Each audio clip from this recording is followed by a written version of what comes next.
अस्सलाम वालेकुम, आप देख रहे हैं पीए न्यूज एचडी और मैं हूं आपके होस्ट सादिया बतूल। शामिल करते हैं आज की अहम खबरें। Pakistan Arain news bureau chief जिला कसूर चौधरी मोहम्मद अकरम हनीफ अराइन खबर शामिल करते हैं। इस्लामाबाद से स्पीकर कौमी असम्बली सरदार अयाज सादिक का आलमी यौम पार्लियामेंटेरियंस के मौका पे पैगाम।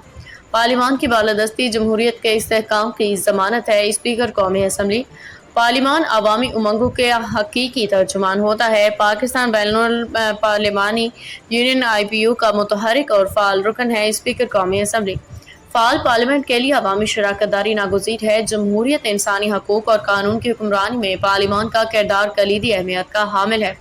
कौमी असम्बली पार्लिमानी खुद मुख्तारी और जमहूरी इक़दार के फ़रोग़ के लिए पुरअज़्म हालिया पाक भारत कशीदगी में पार्लिमानी वफ़द ने पाकिस्तान का मौक़िफ़ आलमी सतह पर भरपूर अंदाज में उजागर किया। कानून साजी और कायमा कमेटी बेहतर तर्ज हुक्मरानी के लिए ज़रूरी है।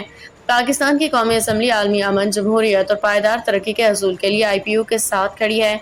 इलाक़ाई अमन और तरक्की के लिए पार्लिमानी रवाबत का फ़रोग़ ज़रूरी है। स्पीकर कौमी असम्बली। न्यूज स्टूडियो से अब तक के लिए इतना ही। मजीद खबरों और अपडेट्स के लिए देखते रहिए पीए न्यूज HD।